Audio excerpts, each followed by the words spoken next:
So we are back again with another mechanic video. This job I just found out about 20 minutes ago, and the customer dropped it off. They're having issues when they switch from the foot controls to the hand controls, and then while they're using the hand controls it'll cut out every once in a while. Also, the AC doesn't work either. They said that they charged it up before, and I guess it leaked out, so I gotta try and find the leak. I'll pressure up the system, use some soapy water, figure that out, and go from there. It is a Bobcat S650. My first task is actually going to be fixing my laptop. It's a service laptop. I gotta put it all back together. The issue that this thing's having, which is why I took it apart, something's going on with the screen. I don't know what's wrong with it, but I can't fix it either. I gotta take it into somebody. I just haven't had a chance yet. So I might try and figure that out right now and go from there. I'll put it all back together and then I'll show you guys what's going on with it. So I just got it back together, and for whatever reason today it seems like it's gonna work just fine. What normally happens is there's something wrong with the screen. It messes up and like you can't even read anything. It all goes blurry and it's hard to explain, but you can't do anything when it's doing it. But every once in a while, for whatever reason, when I plug it back in and do everything, it works just fine. Just on a side note, here's my service case for my laptop. I got it designed, or I designed it, sorry, on a website called My Case Builder, I think it is. So my laptop fits in here. Here's the Bobcat adapter. Here's the Caterpillar adapter, Caterpillar cord, USB with my manuals that I purchase on them. Here is for Webasto's. I worked on those. These cables here are for Kenwood radios. I can't remember what that's for. And this is for the Bobcat.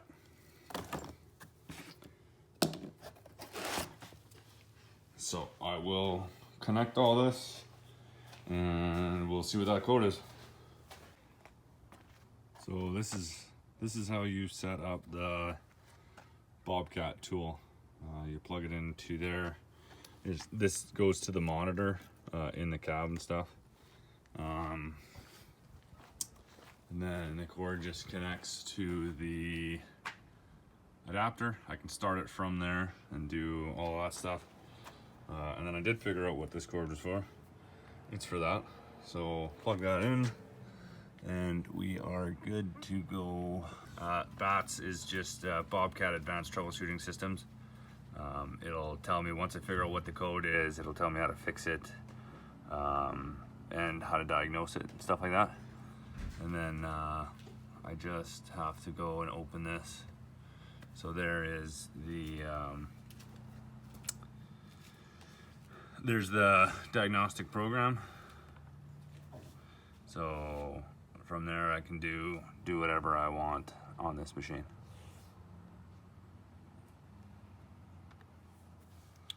So I will figure out what the problem is and get back to you. So this is the code the customer is worried about. W3256. It's been on for about 200 hours. I just gotta figure out, I gotta put that in that BATS program now. So I've got the troubleshooting tree here for this code. I'll just go back up to the top and show you what it shows. So those are the possible causes for the code. We know that it only does it in hand control. So obviously signal wire for 4750, and we will just end up following this tree here. So we do not have that code as well. Yes to step 2, So we now have to do step 3 and see what we get and go from there. So I've lifted the boom in the air, lifted the cab. That's still there just in case I gotta start it and everything, which is pretty much in my mind the main reason of that, because now that the cab's up, it'd be a real pain to get to it. The wiring I have to get to is down there. It is kind of tight, but I'll try and find that wire I'm looking for and see if I have continuity to ground. So I've removed the solenoid, and as you can see here now, it just rocks back and forth, and that should allow me to try and just figure out electronically what's wrong with that wiring. So I'm done testing that wire, wiggling all the wires and everything, didn't do anything. It always has connection to ground or continuity to ground, so that's not the problem. The next step is step 4, since step 3 was good. So it says check signal wire 4750 for short to supply voltage. So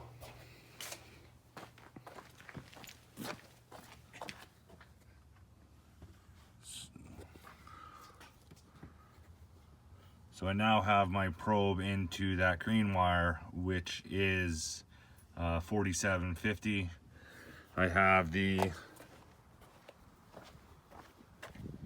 other end of my probe is grounded at the alternator, and I've set my multimeter to detect voltage.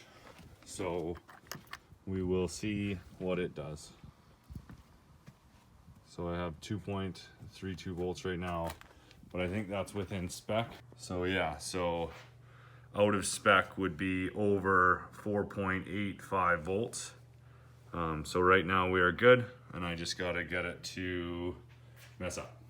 So after going through the troubleshooting tree, that part is the problem. Our local dealer has one, and my brother just went to get it, so we're gonna replace that. I also found that wire, so I will just de-pin it, cut it down shorter, and replug it back in.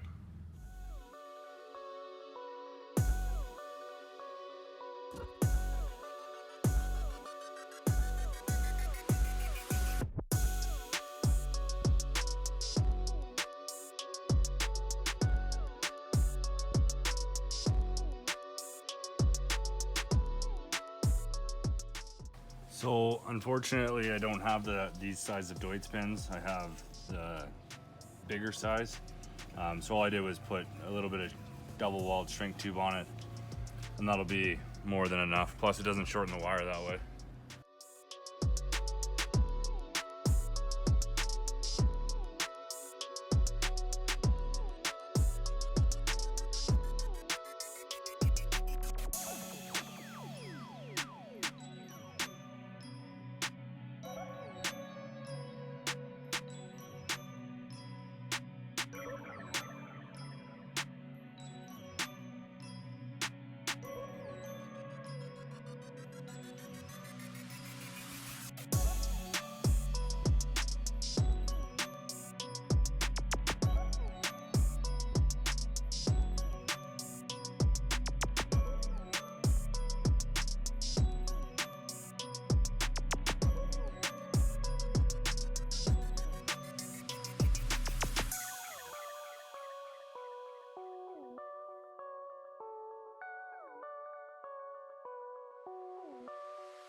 So now that that's in there, I'm just gonna put the lock back on and we'll try it. Hopefully it works.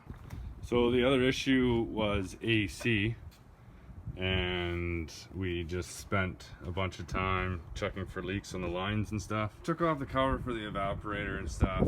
None of that was leaking. It was actually quite a pain to find. It didn't start leaking bad until we yanked on this hose here. So it needs a new hose, and it needs hose guard. and then we'll just have to put a vacuum on it and fill it with some refrigerant. But the dealer is closed today, so we'll have to do that another day. Our customer has since come to pick up his Bobcat. He was really happy with what we did, and he's going to let me know about the AC. I also recommended that they do an oil change on the hydraulic oil and filters, just because it doesn't look like they've changed it in 1,800 plus hours that they have on it, as well as the chain case oil and the coolant that's in it. Anyways, thank you for watching. I hope you guys enjoyed it. I have a couple more jobs lined up for when I get home from work. Those include 2 more forklifts, a skid steer, and possibly leaf springs on a pickup truck. And then the vending is starting to pick up slightly. We're gonna see here what our government decides to do with the reopening, and what locations open, and what those locations will let us do with our machines. So if you guys like our videos, please like, comment, and subscribe, and we will see you next time.